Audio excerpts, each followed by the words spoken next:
신약성경 237면에 있는 사도행전 28장 11절로 15절까지의 말씀 찾으신 줄 알고 받들어 읽을 때 마지막 절을 같이 합독하겠습니다. 석 달 후에 우리가 그 섬에서 겨울을 난 알렉산드리아 배를 타고 떠나니 그 배의 머리 장식은 디오수구로라. 수라구사에 대고 사흘을 있다가 거기서 둘러가서 레비온에 이르러 하루를 지낸 후 남풍이 일어나므로 이튿날 보디울에 이르러 거기서 형제들을 만나 그들의 청함을 받아 이레를 함께 머무느니라. 그래서 우리는 이와 같이 로마로 가니라. 그곳 형제들이 우리 소식을 듣고 아비오 광장과 트레이스 타베르네까지 맞으러 오니 바울이 그들을 보고 하나님께 감사하고 담대한 마음을 얻으니라. 아멘. 우리가 사도행전의 말씀을 보고 있습니다. 사도행전의 말씀을 보고 있는데 그 사도행전의 말씀 가운데 처음 출발이 예수님께서 부활하시고 승천하시는 장면도 나옵니다. 그리고 그 마지막 28장에서 바울이 로마에 입성하는 모습으로 끝납니다. 그러면 여기에서 우리가 바울이 로마에 입성을 하고 그곳에서 사역을 많이 했는데 왜 바울이 로마에 입성하는 것으로 사도행전이 마치고 있을까? 그것은 그 저자였던 누가의 관점이 있습니다. 누가는 이 사도행전을 기록하면서 누구를 기억했는가 하면 예수님을 기억했습니다. 예수님께서 예루살렘에 입성하시는 그 모습, 바울이 로마에 입성하는 그 모습을 그것을 통하여서 바라보았다는 이야기입니다. 구세주가 되시는 예수님께서 나귀의 새끼를 타고 아주 초라한 모습으로 예루살렘에 들어가십니다. 바울은 어떻습니까? 유럽을 변화시키고 제국을 변화시켰던 그 바울이지만 그는 아주 힘없는 사람, 죄수의 몸으로, 미결수의 몸으로 로마에 들어가고 있습니다. 어쩌면 세상 가운데서 가장 초라한 영적인 모습일 수 있지만 그러나 우리가 영의 눈으로 이것을 바라본다면 이것은 하나님의 위대한 역사 아닙니까? 믿음은 바라는 것들의 실상이다 이렇게 말씀하고 있는데 정말 그 꿈을 꾸고 믿음을 가지고 그것이 정말 나에게 현재적으로 존재한다는 것을 믿었던 그 바울의 놀라운 역사다라는 것을 알 수 있습니다. 도저히 이룰 수 없을 것 같은 그 로마에 입성하는 그 모습을 통해서 우리는 바울의 꿈을 보게 됩니다. 또 바울뿐이겠습니까? 저와 여러분에게도 주님께서 주시는 남겨진 꿈이 있지 않습니까? 제가 아는 분은 악기를 열심히 연주합니다. 왜 이렇게 악기를 열심히 연주하세요? 제가 그 악기를 통해서 하나님께 찬송 드리려고 합니다. 그분의 꿈입니다. 연세가 드셔가지고 이 자리에 잘 나오지 못하는 노건사님이 계십니다. 그분의 꿈이 뭡니까? 하나님, 우리 자식이 교회 나가기 전까지는 나 못 가요. 하나님, 나 못 데려가십니다. 그분이 정말 사투 가운데에서 기도하고 있는 그런 마지막 꿈이다라는 겁니다. 저와 여러분이 정말 주님을 향하여서 어떤 꿈을 가지고 있으면 주님께서는 우리를 들어서 사용하고 계신다라는 것을 바울을 통하여서 말씀하고 계십니다. 주님은 저와 여러분을 어떻게 도우시겠습니까? 주님의 능력이 그 믿음의 사람과 함께합니다. 하나님이 택한 사람에게는 하나님께서 감당할 만한 힘을 주십니다. 그것이 기름 부음으로 나타나고 성령 충만으로도 나타나고 사명으로도 나타납니다. 그래서 평범한 사람인데 그가 하나님의 그 꿈에 사로잡히게 되면 하나님께서 그에게 능력을 주시고 사람을 붙여주시고 또 환경의 문을 활짝 열어주시는 것을 우리가 보게 됩니다. 오늘 이 바울을 보시게 되면 바울의 꿈이 뭡니까? 나는 하나님께서 이방의 빛으로 부르셨다. 나는 예루살렘과 사마리아와 땅끝까지 가겠다. 이방의 빛으로 살기를 그가 결단합니다. 그래서 그가 꿈을 꾸고 있는 것이 있는데 그것은 그 그 제국의 심장이었던 그 로마에 가서 복음을 전하는 것이 바울의 간절한 소망이었습니다. 그것을 그는 로마서 1장 9절과 10절에서 말씀하고 있는데 같이 한번 읽어보겠습니다. 내가 그의 아들의 복음 안에서 내 심령으로 섬기는 하나님이 너의 증언이 되시거니와 항상 내 기도에 쉬지 않고 너희를 말하여 어떻게 해서든지 이제 하나님의 뜻 안에서 너희에게로 나아갈 좋은 길 얻기를 구하노라. 아멘. 바울이 보세요, 늘 기도한답니다. 항상 내 기도에 쉬지 않고 누구를 말한다는 겁니까? 로마에 있는 교회, 내가 너희들을 말한다라고 이렇게 기도합니다. 여러분의 그 기도 제목 가운데에서 항상 쉬지 않고 기도하고 계시는 그 기도의 꿈이 무엇입니까? 너희에게 나아갈 길을 위하여서 내가 어떻게 해서든지 그 얻기를 구한다라고 하는 그 바울의 음성을 우리는 들을 수 있을 만합니다. 그래서 바울은 로마에 가고자 하는 그런 꿈이 있었습니다. 근데 여러분 한번 지도를 보시기 바랍니다. 고대 사회입니다. 얼마나 길이 험하고 먼 길이겠습니까? 바울은 3차에 걸쳐서 전도 여행을 떠나고 이제 로마에 가고자 하는 꿈을 꾸었는데 그가 죽을 고비를 2번이나 넘깁니다. 첫 번째 고비가 언제인가 하면 이제 예루살렘으로 들어왔을 때 성전에서 소동이 일어납니다. 저 바울이 왔다. 저 바울은 율법을 파괴하는 사람이다.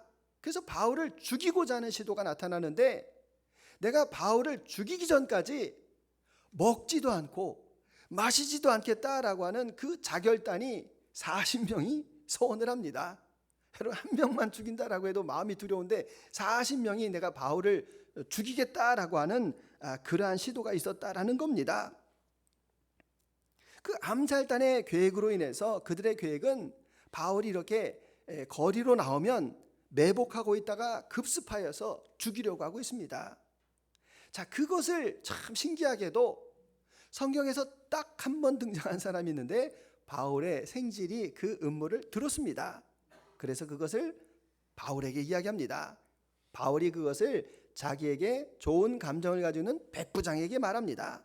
백부장이 그것을 이제 이 가이사랴로 이송하는 책임자인 천부장에게 말합니다.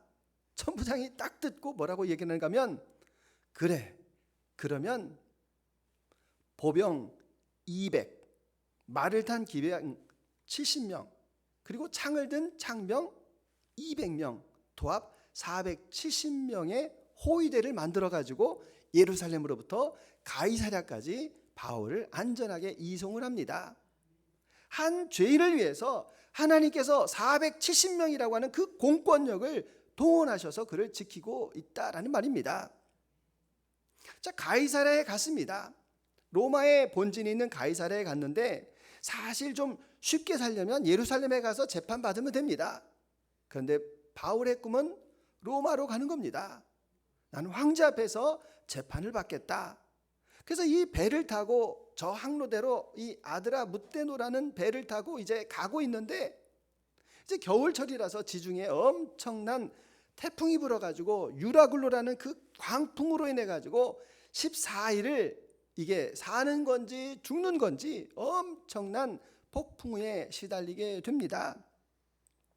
그때 상황은 모든 사람이 다 죽었다, 바다에 다 수장된다, 사회 소망이 다 끊어졌을 때 사도행전 27장 24절을 보게 되면 주의 사자가 바울 곁에 서서 바울아 두려워 말라, 내가 가이사 앞에 서야 하겠고 하나님께서 너와 함께한 모든 자들을 다 내게 주셨다, 이렇게 말씀하십니다.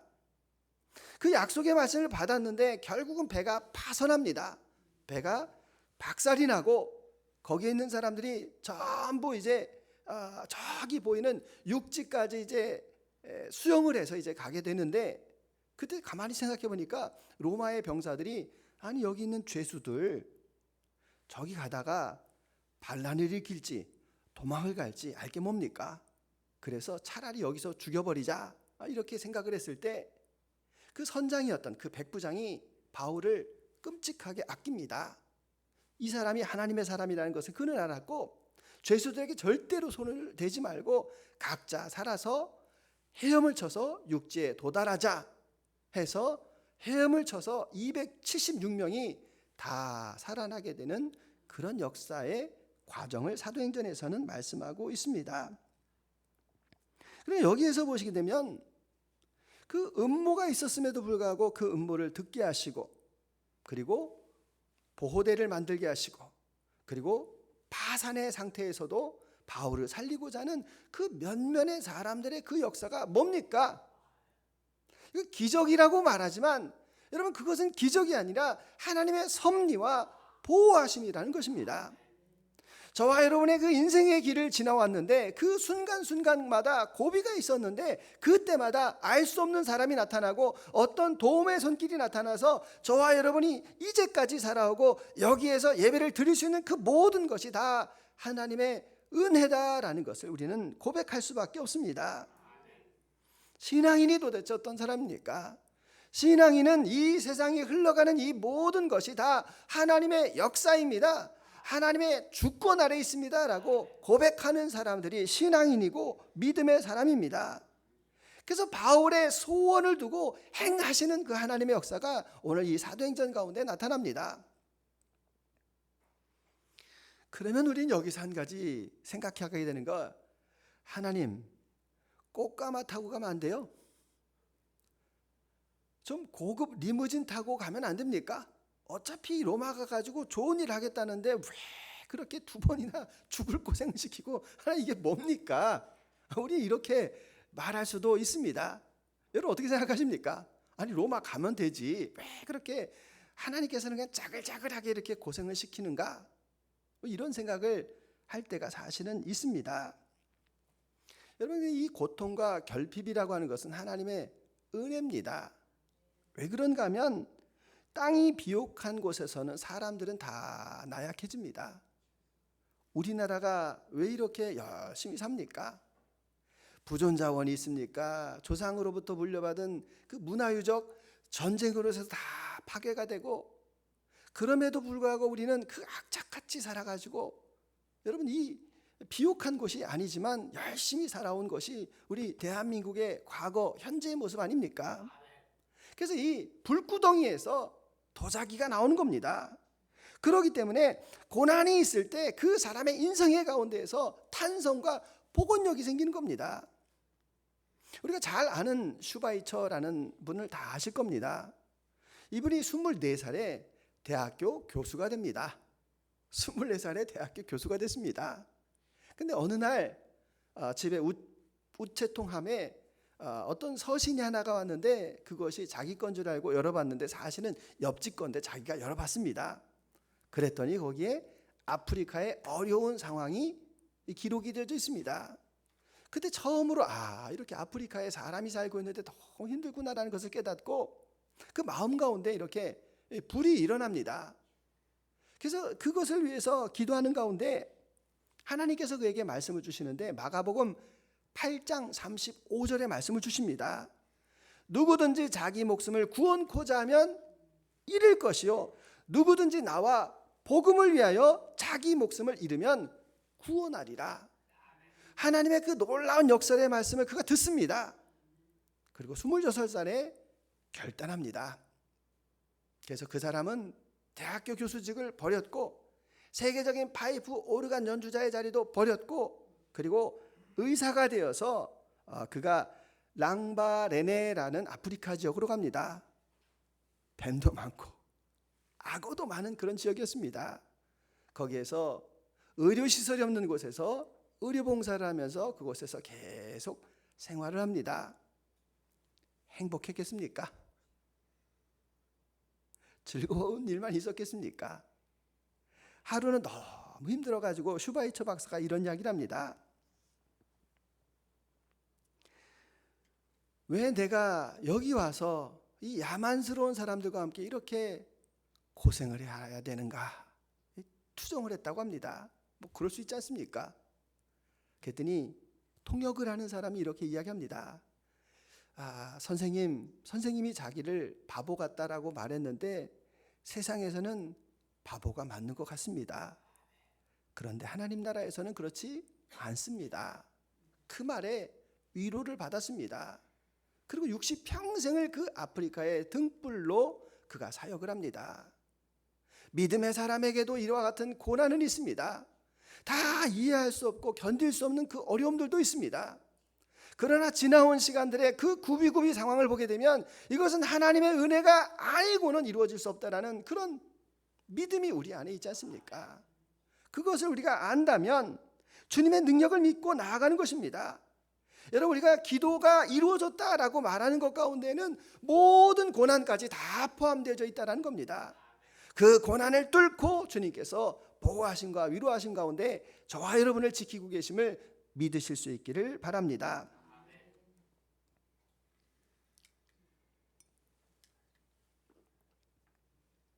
또 주님께서는 믿음의 사람들과 함께 하십니다. 심리학에서 안전기지라는 그런 말이 있습니다. secure base 이런 단어를 쓰는데 이게 무슨 말인가 하면 아까 이렇게 그 주와 이렇게 오시면서 보시지 않았습니까? 요즘은 우리 교회에서 하나님도 경배하지만 주와도 이렇게 한번 이뻐하고 출석부를 찍고 오시는 것 같습니다. 아까도 뺑 하고 우는데 주와는 슬퍼서 막 우는데 저는 막 옆에서 웃음이 나는 거예요. 그래서 아이들 우리가 이렇게 막 귀여워하지 않습니까? 막 이렇게 귀여워하면 그 아이가 이 안정감을 얻습니다. 안정감을 얻을 때 지적인 호기심이 생각이 납니다. 탐구심이 생기는 거고 사교성이 좋아지는 겁니다. 하나님께서 사람이라고 하는 존재는 관계성 속에서 만들어 주셨기 때문에 그렇습니다. 그런데 이 바울도 깜짝 놀랄 일이 그에게 벌어집니다. 바울이 이제 이 로마 제국에 도착했습니다. 그리고 이제 그 수도였던 로마까지 가는 그 험난한 길을 걸어가야 되는데 사람들이 오늘 이 말씀 가운데서 보시면 여기 15절에서 그곳 형제들이 우리의 소식을 듣고 앞비오 광장 그리고 트레비스 타베르네까지 마중을 나왔다라는 말이 나옵니다. 여러분, 바울이 생각할 때 이제 그 바다에서 수장이 될 뻔했고 거의 죽을 똥살똥 해가지고 겨우 도착했는데 정말 초라한 모습으로 도착했다라고 하는데 앞비오 광장에서 로마 교회 성도들이 자기를 마중을 나온 겁니다. 이 앞비오 광장이라는 곳이 어떤 곳인가 하면 로마의 장군이 적에게 가서 전쟁을 벌여서 승리를 하고 이 앞비오 광장에서부터 82km나 되는 로마까지 이제 개선 행진을 하는 출발이 됩니다. 그러니까 여기에서 이 거리가 어떻게 되는가 하면 제가 따져보니까 이 검단에서 경기도 안성까지 되는 그 거리입니다. 그 거리를 바울 선생님이 오신다라는 이야기를 듣고 로마의 교인들이 거기까지 마중을 나갔다라는 이야기입니다. 그리고 여기에서 보시면 타베르네까지라고 이렇게 말씀이 나오는데 여기 이 타베르네라는 말은 세계의 여관 뭐 이런 뜻입니다. 그러니까 세 갈래의 큰 길이 있는데 거기에 아마 사람들의 교통량이 많았기 때문에 유명한 여관이 호텔이 3개나 있었나 봅니다. 여기는 이 53km 떨어진 지역인데 거기까지 사람들이 바울을 마중을 나왔다라는 겁니다. 바울이 온다라고 그들에게 연락한 적도 없습니다. 그리고 그 고난 가운데에서 겨우 도착을 했는데 어떤 말입니까? 그들이 이미 와서 기다리고 있었다라는 이야기입니다.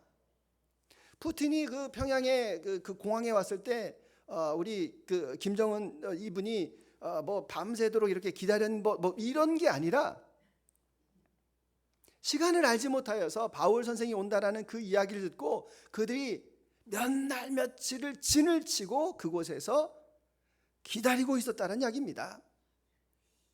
여러분, 이게 얼마나 큰 위로가 되겠습니까?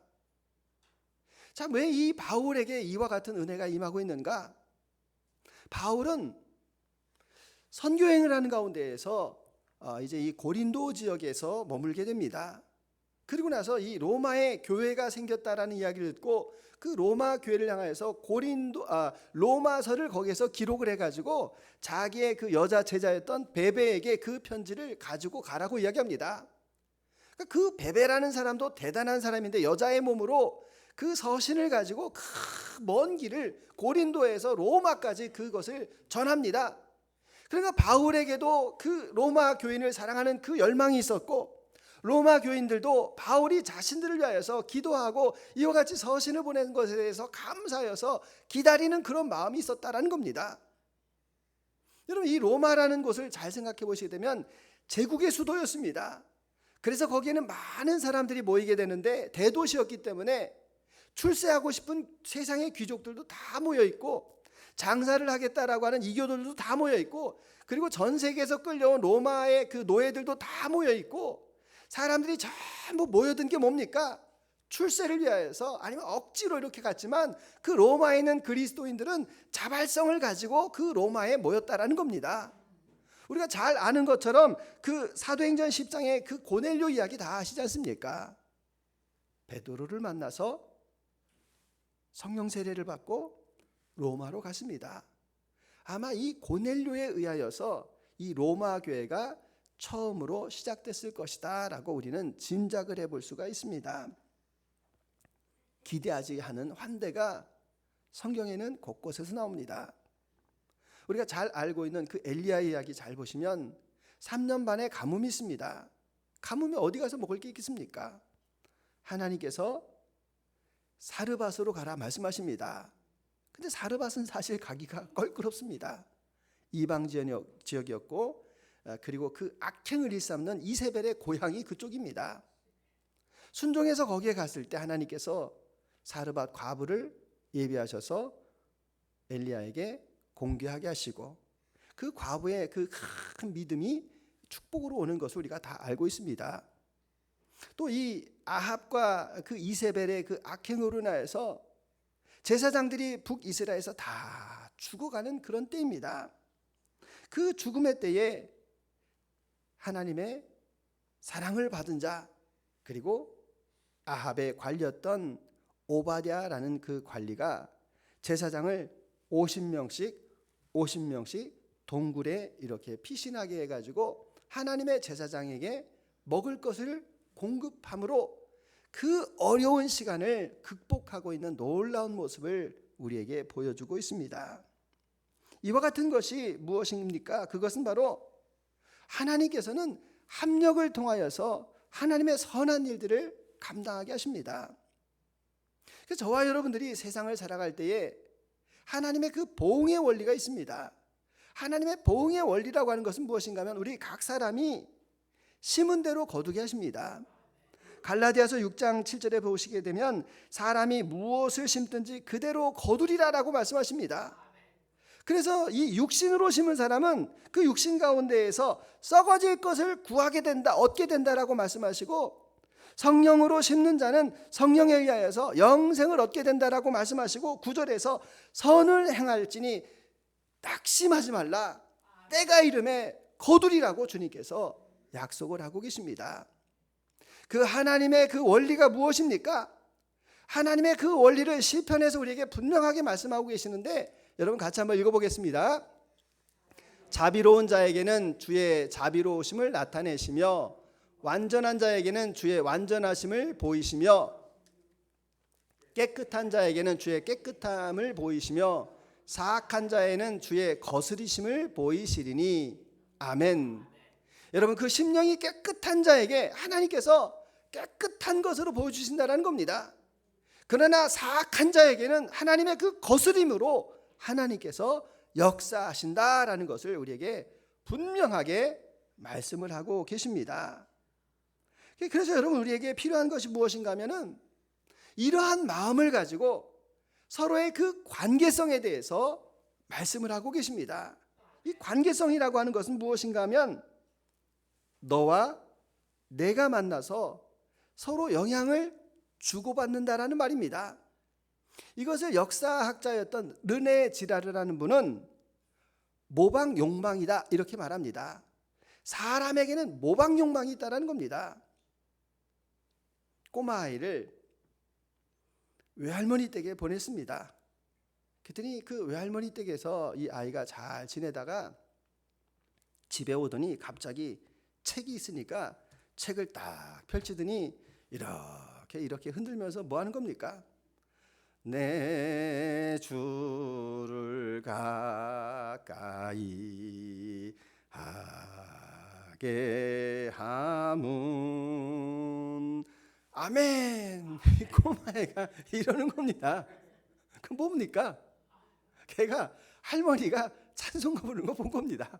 책을 이렇게 딱 펼쳐놓더니 이렇게 흔들흔들 하시면서 옥타브가 한 옥타브 쭉 내려와가지고 또 가끔씩 할머니가 은혜 받아서 아멘 뭐 이러는 걸 애가 본 겁니다. 여러분 요거를 모방욕망이라고 하는 겁니다. 사람은 모방의 동물이다. 그런데 그 모방이라고 하는 것이 어디에서 나오는 건가 하면 원래는 하나님을 닮았다라는 겁니다. 하나님을 닮았기 때문에 우리가 진선미를 추구하는 그런 인간이 되었는데 그 죄악으로 인하여서 하나님과의 관계가 끊어졌기 때문에 하늘이 막혀 있기 때문에 이제 누구를 보고 좀 모방을 해야 되는데 누구를 보고 모방하는 겁니까? 가까이 있는 사람을 보고 모방한다는 겁니다. 그러니까 가까이 있는 사람을 모방하는데 여동생이 있는데 여동생이 언니가 맨날 이렇게 막 춤도 추고 막 하는데 보니까 뉴진스 음악입니다. 그래서 동생도 뉴진스 해가지고 막 뉴진스 막 좋아하고 그리고 막 서로 경쟁이 돼가지고 막 그 더 뭐 굿즈도 사고 뭐 브로마이드 사고 콘서트도 가고 요게 모방 욕망입니다. 인간에게 모방 욕망이 있는데 그것이 우리를 계속 자극하는 게 광고입니다. 광고에서 상품을 다 보여줘가지고 이야 저거 사야 되겠다 해가지고 충동 구매를 막 하는 것도 다 모방 욕망이다라는 겁니다.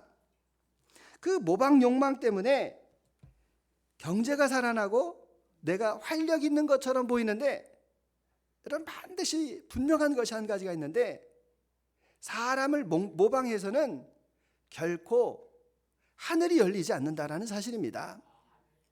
사람과 사람 사이에는 죄성이 있기 때문에 욕심이 있기 때문에 그 사람 가까이 있는 사람을 모방해서는 우리가 결코 영적인 것에 도달할 수가 없습니다. 그래서 우리가 모방해야 되는 것이 누굽니까? 주님을 모방하는 것입니다. 우리는 주님을 알고 주님을 모방하기 위하여서 예배의 자리에 나온 겁니다. 하나님의 뜻을 더 알기를 원해서 하나님의 말씀을 읽고 믿음의 사람이 서로 교제하는 것도 바로 하나님께서 주시는 그 본능, 그 모방 욕망을 따라가는 것이라는 겁니다. 그래서 세상의 모방을 통해서는 심령의 만족을 얻을 수가 없습니다. 세상의 그 모방을 통해서 심령의 만족을 얻으려고 했었던 그 사마리아의 그 여인은 영적으로 계속해서 갈급하였지만 예수님을 만나고 나서 예수님께서 4장 14절에 요한복음 4장 10절에 내가 주는 물을 마시는 자는 영원히 목마르지 아니하리니 내가 주는 물은 그 속에서 솟아나는 영생이 되리라고 주님께서 약속을 해 주셨습니다. 그래서 우리가 예수님을 닮아가는 모방이 필요합니다. 예수님을 닮아가는 행동과 예수님을 닮아가는 생각과 예수님을 알고자 하는 그 지적인 욕망이 우리에게 필요함을 말씀해 주고 있습니다. 그런 면에서 저는 너무 감사한 게 한 가지가 있습니다. 새가족 모임을 하고 또 신방을 하고 또 대화를 할 때 제가 감사하게 듣는 것이 있습니다. 무슨 이야기인가 하면 목사님 교회가 참 평안하고 좋습니다. 여러분 아멘 하십니까? 교회가 참 교회 오면 평안하다라는 말씀을 들을 때 제가 마음이 너무 기쁩니다. 그리고 같이 순회서 이렇게 순모임을 하는데 옆에 있는 이분에게는 내가 닮을 게 많습니다. 이렇게 하시는 말씀 들어보면서 제 마음이 너무너무 감사합니다. 얼마나 감사한가 하면 제가 여러분에게 육행시를 말씀을 올렸습니다. 그랬더니 밖에 한번 이렇게 보시기 바랍니다. 우리 이대로 목사님하고 사모님하고 얼마나 장식을 잘해 주셨는지. 제가 딱 읽으면서 야 큰일 났다. 다음 주에 이렇게 투표한다는데 누구 거를 뽑나? 야 읽으면 읽을수록 정말 미궁에 빠진다. 이거는 정말 이게 투표하기가 너무 어렵다. 여러분 오늘 한번 충분히 잘 보시고 다음 주에 한번 이렇게 객관적으로 이렇게 한번 잘 투표하시면 좋겠습니다. 그래서 정말 하나님의 역사가 나타나고 그 믿음의 사람이 동역하는 그곳이 바로 아까 말씀을 드린 안전 기지가 되는 겁니다. 저와 여러분이 만들어가고 있는 그 기지가 안전한 기지가 되기를 원합니다. 서로를 사랑하고 서로를 닮아가는 그런 안전 기지가 되기를 주님께서 원하고 계십니다. 말씀을 정리하면서 장석주 시인이 쓴 대추 한 알이라는 시가 있습니다.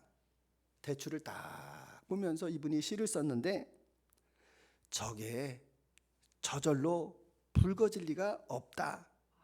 저 안에 태풍 몇 개, 저 안에 천둥 몇 개, 저 안에 벼락 몇 개, 뭐 이렇게 쭉 글이 나오면서 뭐라고 썼는가 하면 결구에서 대추야, 너는 세상과 통했구나. 이게 시의 마지막입니다. 세상과 대추가 이제 통했습니다. 마찬가지로 이 바울에게 그 어려운 시간이 있었지만 하나님과 통했다라는 이야기입니다. 그 모진 죽음의 그 고난이 있었고 그 엄청난 행로가 있었음에도 불구하고 하나님께서 그를 보호하셨다라는 것을 그가 확신하고 있습니다. 그리고 고난을 통하여서 하나님께서 나의 기도에 응답하신 것에 대해서 감사하고 있습니다. 그리고 믿음의 성도들이 함께함으로 인하여서 그가 위로와 힘을 얻고 있는 그 놀라운 광경을 우리는 보고 있습니다.